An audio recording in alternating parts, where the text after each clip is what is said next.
This bonus series is kindly supported by Mark Partners. Mark Partners LLC is a women-owned and led private credit firm focused on commercial real estate. In this podcast, we are exploring what kind of impact we can achieve from a listed equity fund and what it means to focus on funds that create positive change. We dig in a little to what positive change can be, whether the development of vaccines or the development of recycling technology. Let's hear from Kate Fox of Baillie Gifford.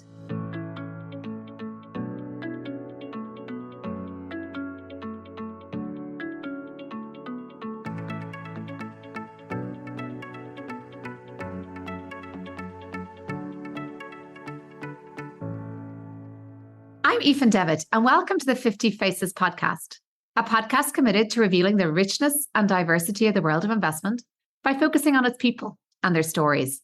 I'm joined today by Kate Fox, who's a partner and investment manager at Baillie Gifford based in Edinburgh, where she has worked for over 20 years, since joining the firm's graduate training program in 2002. Throughout her career, she has analysed a variety of growth companies, fostering her natural enthusiasm for businesses that address unmet needs or challenge the status quo. Recognizing the potential for positive impact alongside attractive returns, she spearheads Baillie Gifford's positive change strategy, centered on identifying and investing in a concentrated global portfolio of exceptional growth companies driving meaningful change in the world. Kate's commitment and expertise resulted in her becoming a partner in 2020. Alongside her professional achievements, Kate's a mother to 3 children and believes the financial community plays a crucial role in creating a more sustainable world for future generations. Welcome, Kate. Thanks for joining me today. Hello, Ethan. Thanks for having me. It's great to be here. Well, we know from the bio that you joined the graduate trainee program in 2002, but can you give us a little bit more of your background? Where did you grow up? What did you study? And how did Baillie Gifford appeal to you in the first place? Sure. Well, I grew up in a small village in the northeast of Scotland, near the city of Aberdeen. I started off attending the village school, which just had 40 pupils, before I moved into a school in the city. There I discovered my love of maths and physics. So I went on to the University of Edinburgh, so just venturing 2 hours south of Aberdeen, to study economics and maths. And in studying that, I thought I probably had 2 career pathways to follow, either in teaching or in finance. And I wasn't convinced that teaching was for me. So I set about trying to fathom out the world of finance, because it's such a broad area. And I really didn't know the difference between accountancy versus actuarial studies, or the difference between an investment bank or an investment manager. So in trying to set about finding out about the different opportunities, I attended a number of the milk rounds where I enjoyed the free drinks and the free wine. But I thought that the best way to understand it was to get out there and get some real world experience. So that's probably where the approach was quite deliberate. But thereafter, it was really down to serendipity that I found investment management and Baillie Gifford. And it was through a conversation with a friend from the village at home one evening who had actually temped at Baillie Gifford and said, I think this looks like a nice company to work for. You might want to drop them a line. That really led me to where I am today. So I wrote them a letter to ask if they would offer me some summer work. That led to some conversations, a summer internship, and at the end of the summer internship, them offering me a job on the graduate trainee program. I think through that internship, it helped me understand a little bit more about what the world of investment management entails, and also helped me learn about a company. And I loved the people that I met, and I loved the culture and the vibe.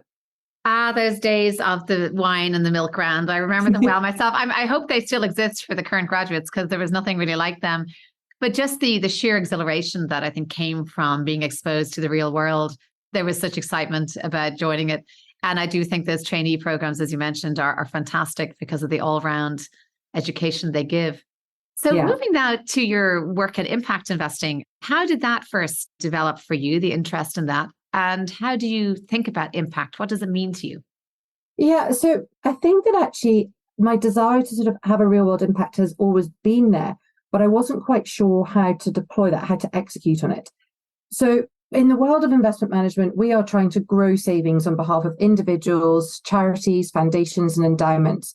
So we are driving a real world impact in that way, but you often are quite far removed from the end beneficiaries. And I often thought, could I be doing more? I'd speak to my friends who were nurses or teachers or surgeons, and I thought, should I be having a broader impact on society beyond growing capital?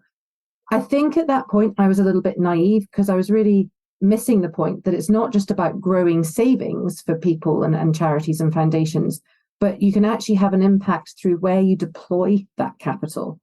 So that's when the idea of positive change strategy that I now work on came about. It really was a light bulb moment for me, because now I could really appreciate how I could both deliver the attractive returns for clients, but also contribute towards a more sustainable, more inclusive world. So it was both a light bulb moment and actually a huge sense of relief that I didn't then have to retrain as a doctor or an engineer to fulfill that desire to have a real world impact.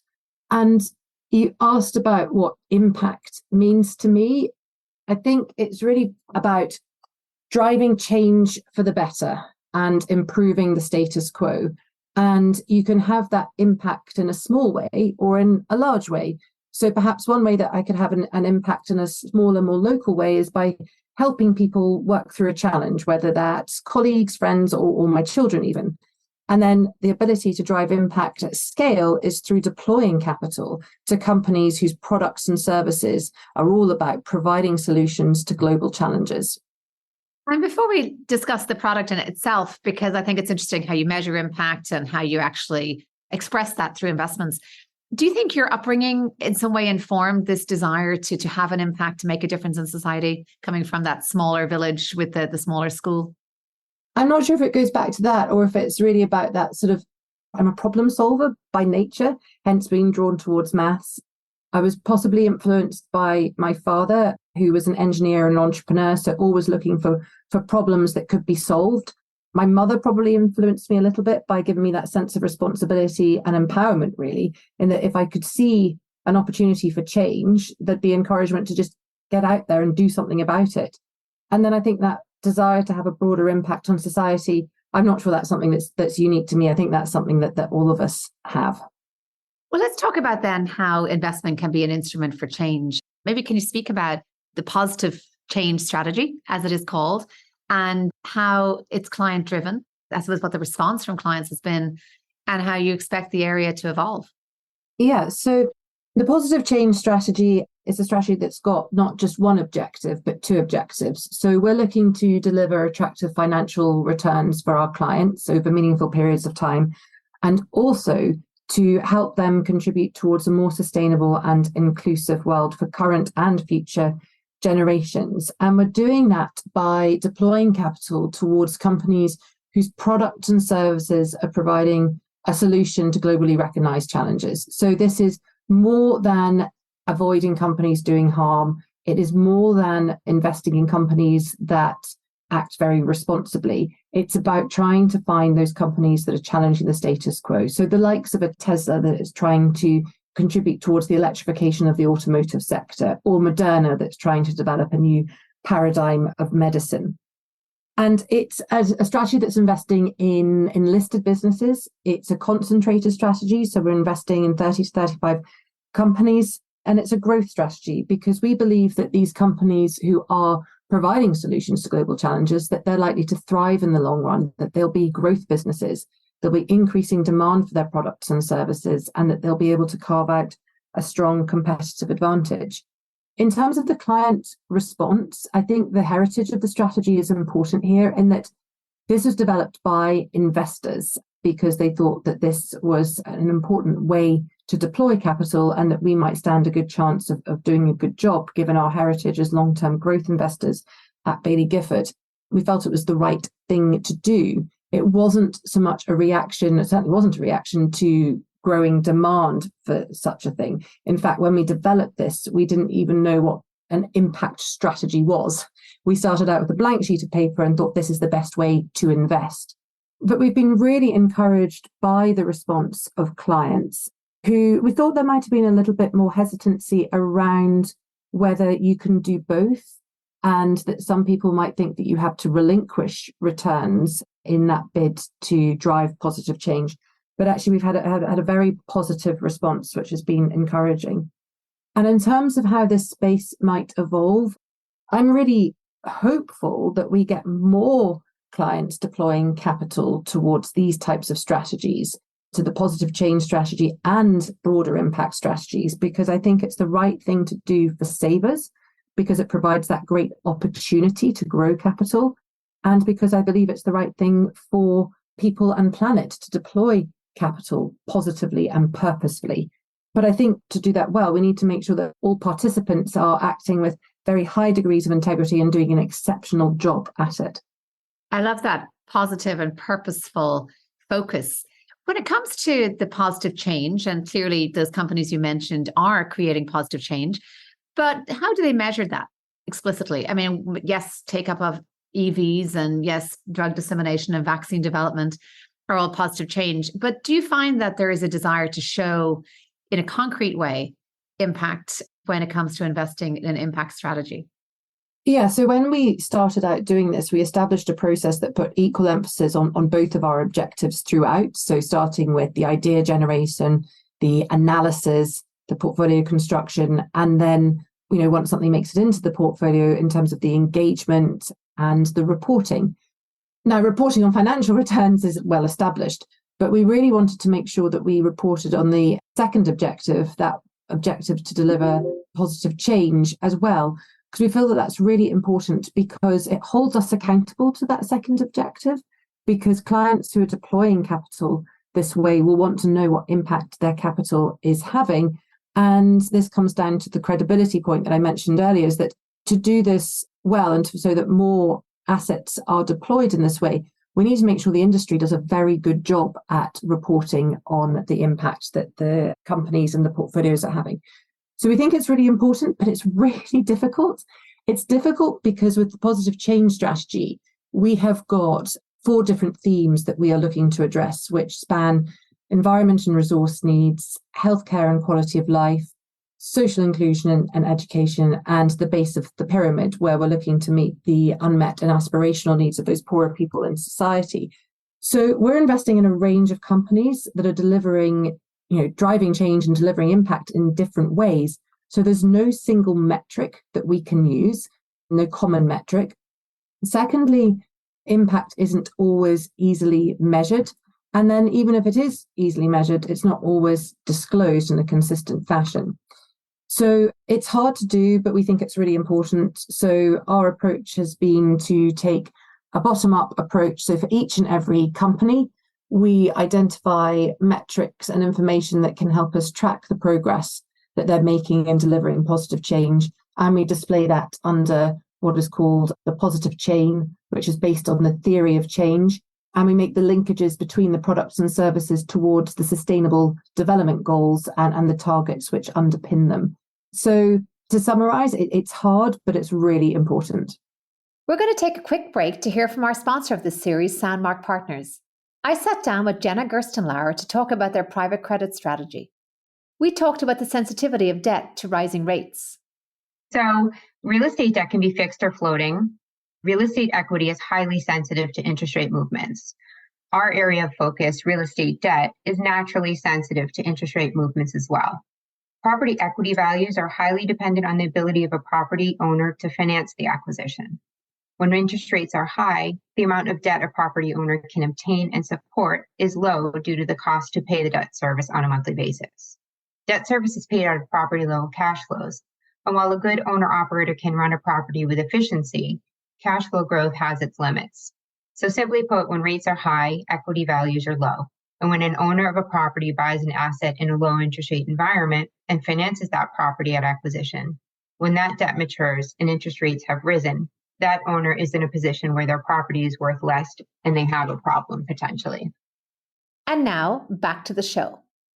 And it certainly seems you're covering many bases there in terms of reference back to the SDGs, as well as other metrics and values that the people may look to.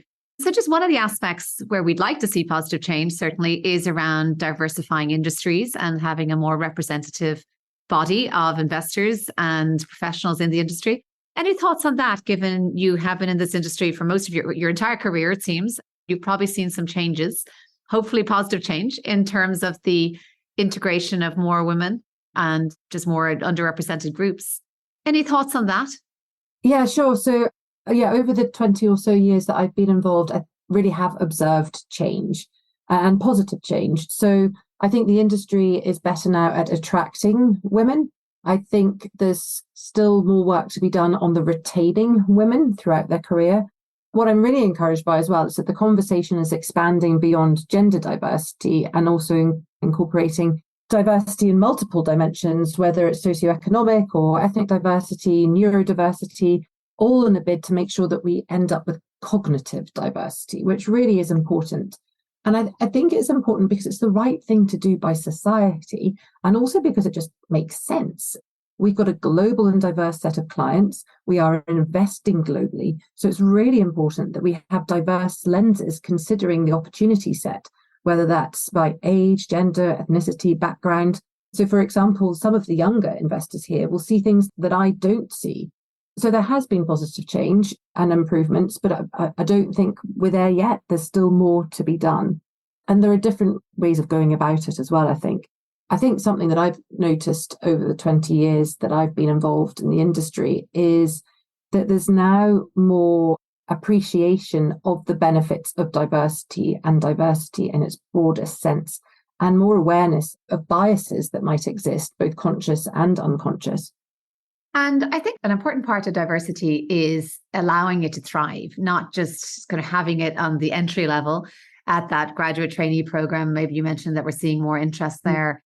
In your case in particular, were there any people or processes maybe that helped you navigate gaining seniority in your career, sticking at it? It's a challenging career. You mentioned having 3 children, growing as a professional.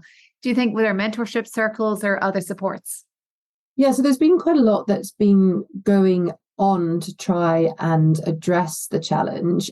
And I think that once you're in, what helps in terms of the retention, there have been a few sort of levers that I think have helped along the way. I think one would be the approach towards flexibility, which is relevant not just for parents, but for carers as well, whether it's people looking after elderly parents, or the fact that we've now got people that we attract from around the world whose family will be in different places, and they'll need to have some sort of flexibility to be able to still stay in touch with family. So flexibility has been an important piece, and that really has evolved quite considerably, I'd say, in the last 15 years. Mentoring, as you say, has been important. There's probably nobody that would have been my official mentor, but I have benefited from having a number of people support and sponsor me along the way in an unofficial capacity, whether that's helping people who helped me when I came back from my 3rd maternity leave, helped me regain my confidence and my sense of direction, people who helped me match my skill set to different opportunities, and then people who really inspired me to execute on those opportunities. Because yes, there's one thing having the opportunities, but it's what you do with them that really makes a difference. And there's mentorship now internally. There are more external mentorship programs, whether that's the likes of the 30% Club.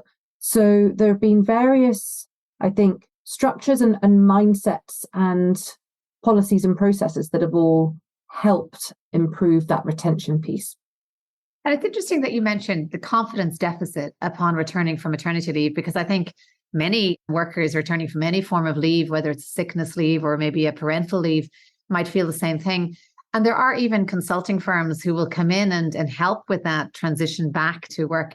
What did you find was particularly helpful in restoring that confidence? And did any of it come from not completely plugging out during that leave period?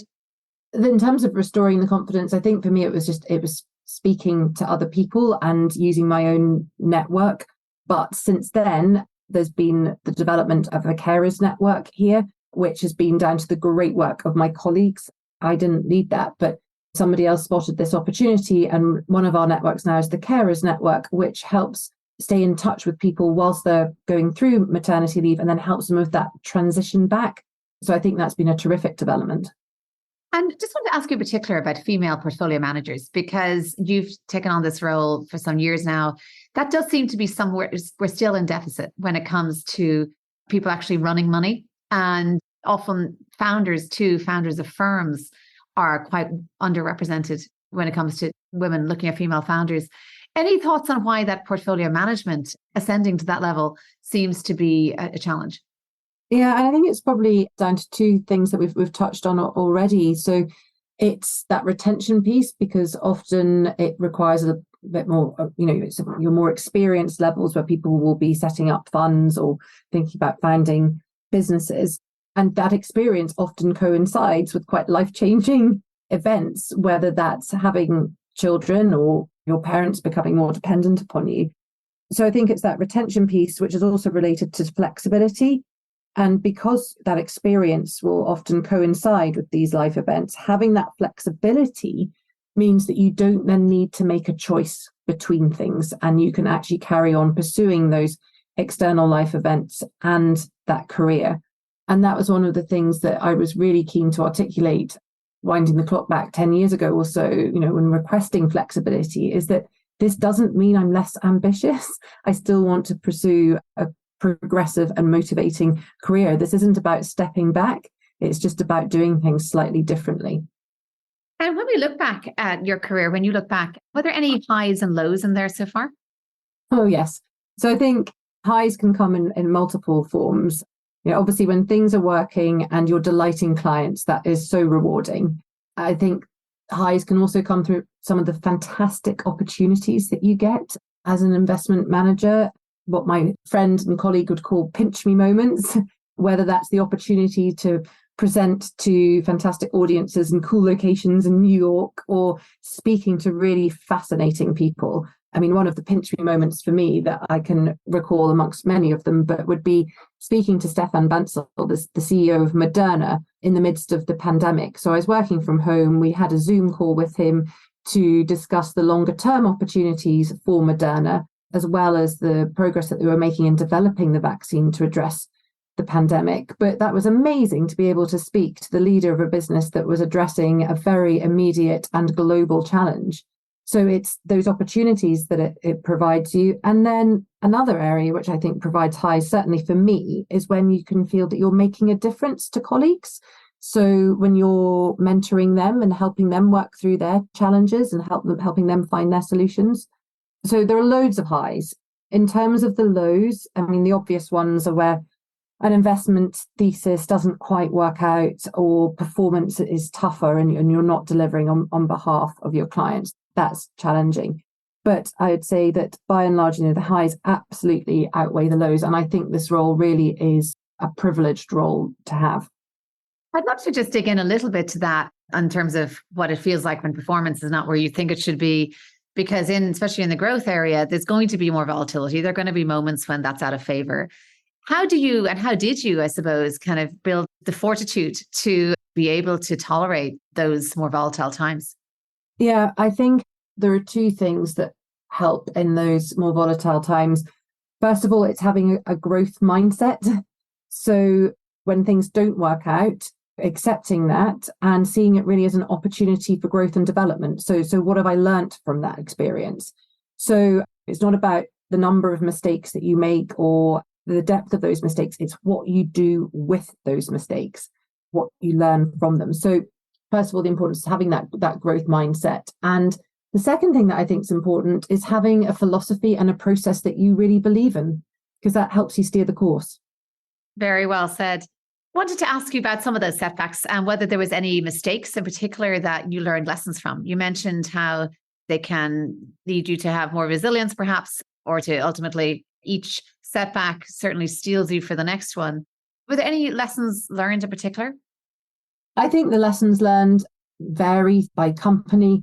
One good reminder for me recently has been around the importance of the management team. I think over the course of my career, I've appreciated more and more how important management culture and intent are to the success of a business. But it's making sure that you have more than the intent and the vision of a management team, but making sure that they are equipped to be able to execute on the opportunity. And you've already spoken about not having a particular mentor.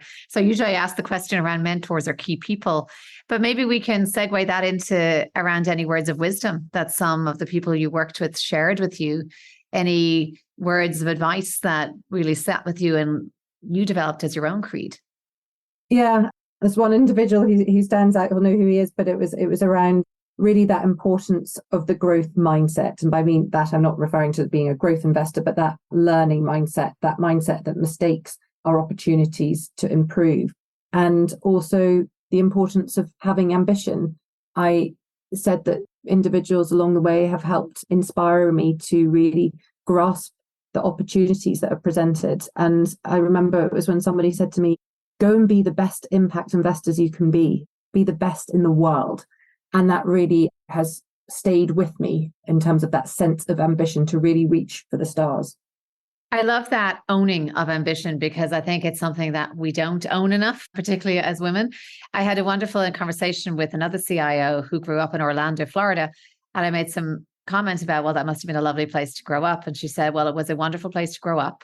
It was a terrible place to have ambition. And I was just wanted to segue that into asking you, I think it's wonderful to have ambition. Do you think there are some places that ambition works better than others, that you have to find the place where ambition can flourish? Yeah, I suppose there will be areas where it can be harder for it to flourish. And if it is hard for it to flourish, I suppose my approach there would be, well, what can I do to try and change the environment so that ambition can flourish? So I would link that back to the work on flexibility that really took off about 15 years ago, in that how can I change the environment so that people have a greater understanding of the benefits of flexibility and how that can help people realize their ambition. So yes, I think to your question, I think there are some areas where it will be harder for ambition to flourish. But my response to that, if you can you change that? I love that. Always a force for positive change, Kate. So thank you very much for sharing that. And it's interesting. I mean, we spoke initially about parents and parenting. And I do think there's always that tension between preparing the road for the child or preparing the child for the road. And I think what you've conveyed is that we have to do both. We have to not only be resilient in ourselves, nurture that ambition, and ensure that we are ready to face setbacks and really steer through them, but equally that we have the power to ensure that some of the obstacles are removed for the next generation and to prepare the road a little, not to the point that nobody has to make effort, but equally to prepare that road.